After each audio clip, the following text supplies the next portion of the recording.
Hello dear learners, welcome to my YouTube channel. So ये है हमारा क्लास 10th मैथ्स का chapter number 5 that is arithmetic progression का lecture number 3। आज के इस लेक्चर में हम देखेंगे nth term of an AP find करने का फॉर्मूला क्या होता है। सो फॉर्मूला देखने से पहले हमें समझना पड़ेगा कि हम ये nth टर्म कहते किसको हैं। उसके लिए एक एग्जाम्पल लेते हैं। लेट्स सपोज हमारे पास एक अर्थमेटिक प्रोग्रेशन है, एपी है A1, A2, A3, A4 and so on up to A10। ठीक है। सो हमारे पास एक ये अर्थमेटिक प्रोग्रेशन है, एपी है, जिसमें हमारे पास फर्स्ट टर्म जो है A1 है, सेकंड टर्म A2 है, थर्ड टर्म A3 है, फोर्थ टर्म A4 है और जो लास्ट टर्म है वो है A10। मतलब ये जो लास्ट टर्म है वो 10th नंबर की टर्म है क्योंकि हमने A10 लिखा है। ठीक है। तो ये होगी हमारे पास एक अर्थमेटिक प्रोग्रेशन। ये कौन सी अर्थमेटिक प्रोग्रेशन है, कौन सी एपी है? ये है हमारी फाइनाइट टाइप। फाइनाइट टाइप की अर्थमेटिक प्रोग्रेशन वो होती है जिसमें हमारे पास एक लास्ट टर्म भी होती है। मतलब ये जो अर्थमेटिक प्रोग्रेशन है वो कहीं जाके एंड हो रहा है, तो हम बोलते हैं कि ये हमारी जो एपी है ये फाइनाइट है। तो क्योंकि यहाँ पे हमारे पास लास्ट टर्म जो है वो A10 है, जो कि इस एपी की 10th टर्म है, तो हम बोलेंगे कि ये हमारे पास फाइनाइट एपी है। ये बात समझ आ गई। अब मैंने आपको बोला कि लास्ट टर्म जो है वो A10 है, जो कि है मेरी 10th टर्म। ठीक है। वैसे ही यहाँ पे ये जो A4 है ये फोर्थ टर्म है। तो वैसे ही अगर हमारे पास एक बहुत लंबी सी एक एपी है जिसका लास्ट टर्म हमें पता नहीं है कि वो कहाँ पे जाके एंड कर रही है, तो हम उसको इन जनरल बोल देते हैं कि वो हमारी nth टर्म है।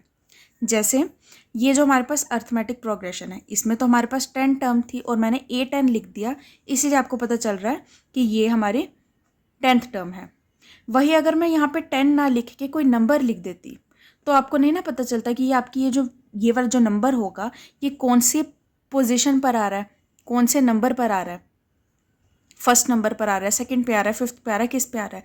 तो उस केस में हम इन जनरल बोल देंगे कि ये nth टर्म है। ठीक है। एग्जाम्पल लेते हैं एक नंबर वाली एपी से। अभी तक तो हमें अल्फ़ाबेटिकली देखा ना, अब हम एग्जाम्पल ले लेते हैं। जैसे सपोज करें हमारे पास एक एपी है 1, 3, 5, 7 अप टू 13। ओके। ये हमारे पास एक अर्थमेटिक प्रोग्रेशन है, एपी है, जिसमें कि हमारे पास फर्स्ट टर्म जो है A1 क्या है 1, सेकेंड टर्म A2 क्या है 3, थर्ड टर्म हमारे पास 5 है, फोर्थ टर्म हमारे पास 7 है। अब ये 13th जो है ये कौन से नंबर पर आ रहा है? फोर्थ के बाद फिफ्थ पे आ रहा है, सिक्स्थ पे आ रहा है, सेवन्थ पे आ रहा है, हमें नहीं पता। लेकिन हमें बस इतना पता है कि लास्ट टर्म जो है ये 13 है। ठीक। तो हम इसको बोल देंगे इन जनरल कि ये हमारी इस एपी की nth टर्म है। वो n क्या है, nth नंबर क्या है, वो हमें देखना पड़ेगा कि ये कौन से नंबर पे जा रही है। ठीक है। तो आई होप आपको ये समझ आया होगा कि nth टर्म का मतलब क्या होता है। nth टर्म कुछ भी हो सकती है, ज़रूरी नहीं कि लास्ट टर्म ही होगी। जैसे इसी एपी में अगर ये जो मैं 7 की बात कर रही हूँ, मैंने यहाँ पे काउंट नहीं किया कि ये फर्स्ट है, ये सेकंड है, ये थर्ड और ये फोर्थ है, मैंने काउंट नहीं किया। ठीक है। मैं इन जनरल आपको बोलूँ कि ये मेरी जो 7 है ना, ये किसी एपी का nth टर्म है। तो nth आप बोलोगे कि nth टर्म है, लेकिन काउंट करने पे तो ये n4 आ रहा है आपका, इसका मतलब ये 7 जो है फोर्थ टर्म है, तो वहाँ पे n आपका 4 के इक्वल आ जाएगा। ठीक। तो nth टर्म आपको पता चल गया क्या होता है। अब हमारे पास जो nth टर्म है उसको डिनोट करने के लिए हम यूज़ करते हैं an का, क्योंकि यहाँ पे मैंने A10 लिखा। क्यों लिखा? क्योंकि मुझे पता है ये 10th नंबर की पोजीशन पे आ रहा है, जो भी नंबर आएगा A10 में वो 10th पे आ रहा है, तो इसलिए मैंने A10 लिख दिया। पर अगर मुझे ना पता हो, इसी को अगर मैं आगे एक्सटेंड करके AN लिख दूँ, ठीक है, तो मुझे नहीं पता ये ए पे मेरी कहाँ पे जाके एंड कर रही है, पर जहाँ पे भी एंड कर रही है ना वो नंबर जो होगा वो AN होगा। ठीक है। तो n मुझे नहीं पता कि n जो है वो क्या है, लेकिन AN मेरा लास्ट नंबर है, मुझे इतना पता है। तो इसलिए हम nth टर्म को कैसे डिनोट करते हैं? AN से। ठीक है। तो हमारे पास जो nth टर्म होती है उसको हम लिखते हैं AN से। जैसे हम फर्स्ट टर्म को A1 लिखते हैं, सेकंड टर्म को A2 लिखते हैं, थर्ड टर्म को A3 लिखते हैं, वैसे nth टर्म को हम AN लिखते हैं। ये जो AN होती है एक जनरल टर्म है, इसको हम जनरल टर्म ऑफ एपी भी कह सकते हैं। अब इस चीज़ से कंफ्यूज मत होना कि ए एन का मतलब लास्ट टर्म होता है ना, nth टर्म लास्ट टर्म अलग अलग होती है। लास्ट टर्म को हम एल से डिनोट करते हैं, लास्ट टर्म जो होती है ना एल से इसको डिनोट करते हैं, ये होता है हमारा लास्ट टर्म। लेकिन ए एन जो है वो कोई भी nth टर्म हो सकती है, कोई भी n नंबर हो सकता है।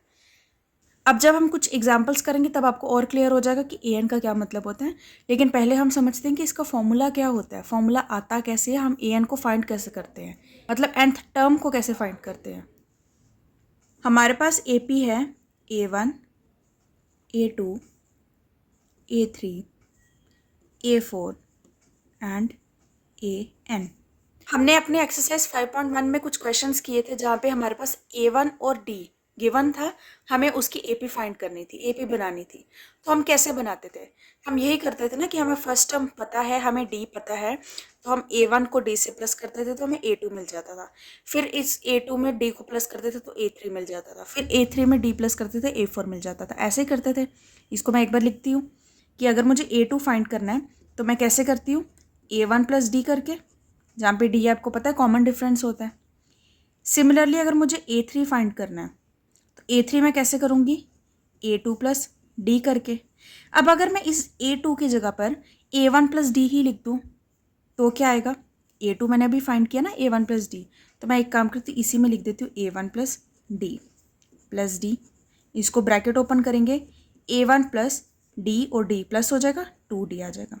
ठीक है, इसको ध्यान रखना। मैंने बोला A3 मेरा क्या आ रहा है अब, A1 प्लस 2D, A2 मेरा क्या आ रहा है, A1 प्लस D। A1 के टर्म्स में मैंने फॉर्मूला बना रही हूँ। अब अगर मुझे A4 फाइंड करना है तो मैं A4 कैसे फाइंड करूँगी, इन जनरल बोल रही हूँ, A3 प्लस D ही करते हैं, नॉर्मल तो हम यही करते हैं। पर अगर मुझे A3 की जगह पे A1 की फॉर्म में लिखना है तब कैसे लिखूँगी, ये जो हमने वैल्यू निकाली इसी को पुट करेंगे।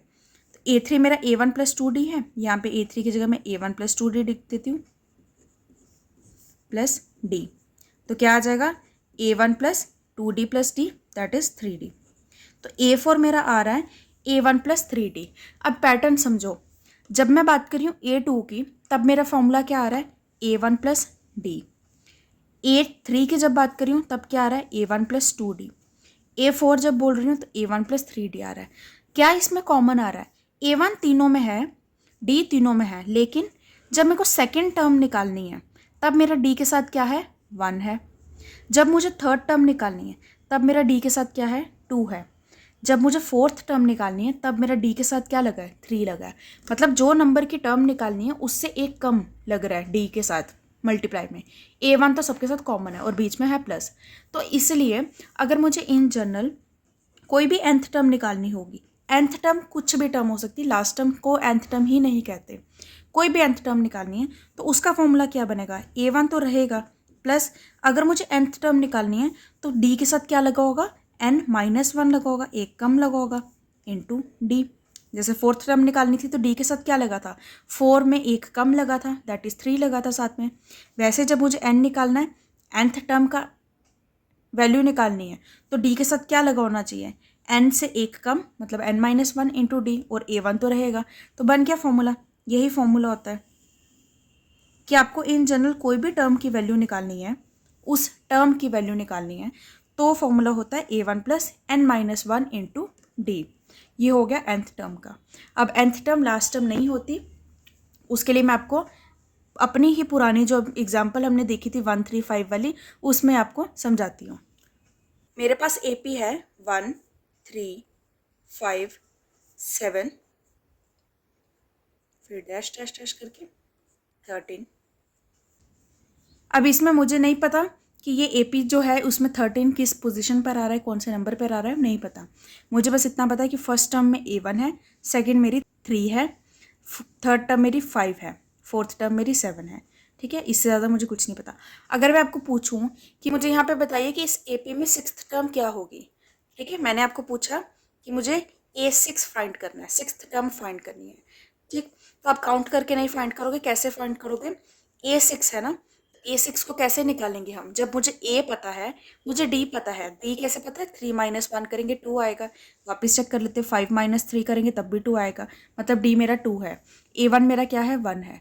तो मुझे अगर A6 निकालना है तो मैं कैसे निकालूंगी, जो फॉर्मूला मैंने AN का बताया उसी में N की जगह पे 6 पूछा मैंने, an तो जनरल फॉर्मूला था, पर मैंने आपको क्या पूछा, A6 पूछा, मतलब मैं n की जगह क्या पूछ रही हूँ, 6 पूछ रही हूँ। तो फॉर्मूला क्या बनेगा, A1 plus 6 minus 1 that is 5 into D. ये फॉर्मूला बन गया। तो A6 मेरा क्या आ जाएगा, A1 है मेरा 1 प्लस 5 और D मेरा क्या है 2। तो A6 मेरा आ जाएगा 1 plus 10, A6 is equal to 11। तो ये मैंने फाइंड कर ली सिक्स्थ टर्म। अब मैं इसको बोल रही हूँ ये मेरी है सिक्स्थ टर्म, nth टर्म नहीं बोल रही, क्योंकि n की जगह मुझे बता दिया गया कि आपको सिक्स्थ टर्म निकालनी है, तो मैंने बोल दिया ये मेरी सिक्स्थ टर्म है। ओके, सो आई होप आपको अब समझ आया होगा कि nth टर्म का क्या मतलब होता है। nth टर्म मैंने बोला लास्ट टर्म नहीं होती, लास्ट टर्म ही होती तब तो आंसर 13 आना चाहिए था, क्योंकि लास्ट टर्म तो 13 है, लेकिन मैंने सिक्स्थ टर्म फाइंड की पूछा था, तो सिक्स्थ टर्म तो मेरी 11 आ गई। ओके, सो आई होप आपको समझ आया होगा कि an का क्या मतलब होता है, an का फॉर्मूला हम कैसे निकालते हैं। इसी से रिलेटेड एक और क्वेश्चन, जिस टाइप के आपके क्वेश्चंस एग्जाम में भी आ सकते हैं, इसी एपी को लेके करते हैं कि मैंने यहाँ पे एक एपी लिखी है जिसका मेरे को लास्ट टर्म दिया है 13, लेकिन ये 13 किस पोजीशन पर आ रहा है मुझे ये नहीं पता। मतलब मुझे ए एन तो पता है, ठीक है, कि ये एन कोई टर्म है वो पता है, लेकिन ये एन क्या होगा यहाँ पे वो नहीं पता कि किस नंबर पर आ रहा है, सेकंड पे आ रहा है, फोर्थ पे आ रहा है, नाइन्थ पे आ रहा है, 13th पे आ रहा है, 15th पे आ रहा है, कहाँ पर आ रहा है वो नहीं पता, लेकिन इतना पता है कि ये कोई एक टर्म है इस एपी की। तो अगर मुझे एन फाइंड करना हो कि ये किस पोजीशन में आ रहा है, तब हम कैसे फाइंड कर लेंगे, तो उसके लिए भी इसी फॉर्मूले को ही यूज़ करेंगे हम। उसमें क्या करेंगे, फॉर्मूला हमारे पास है a n is equal to a plus n minus 1 into D.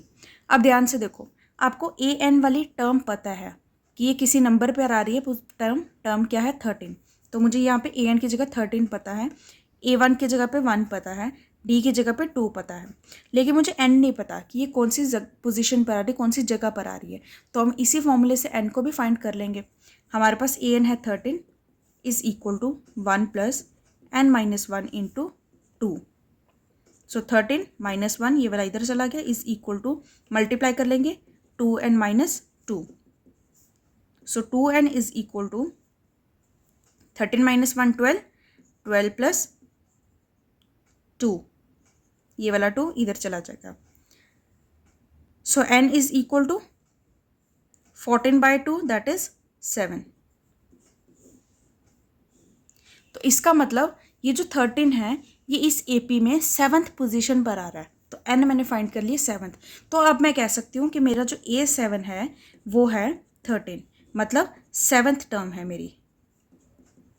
ठीक है, स्टार्ट मैंने कैसे किया था, इसको मैंने ए एन बोला था कि ये मेरी nth टर्म है, वो n नहीं पता था, n है, अब मेरे को पता चल गया 7 है, तो मैं बोलूँगी A7 मेरा है 13 जो कि है 7th टर्म। ठीक, बस इस आपकी नेक्स्ट जो एक्सरसाइज है 5.2 उसमें यही एक फॉर्मूला यूज़ होना है और इसी के बेस पे आपके सभी क्वेश्चंस हैं। सो आई होप आपको समझ आया कि nth टर्म क्या होती है और nth टर्म को हम फाइंड करते कैसे हैं। फॉर्मूला ज़रूर से याद रखना, a n is equal to a one plus n minus 1 into d. कैसे फॉर्मूला बनता है वो भी मैंने आपको बता दिया। सो इस लेक्चर में इतना ही। नेक्स्ट लेक्चर में हम करेंगे एक्सरसाइज 5.2 के सभी क्वेश्चंस को सॉल्व। सो अगर आपको ये सेशन यूजफुल लगा है so do hit the like button and also subscribe my channel for upcoming videos. So till then, take care, bye bye, thank you so much.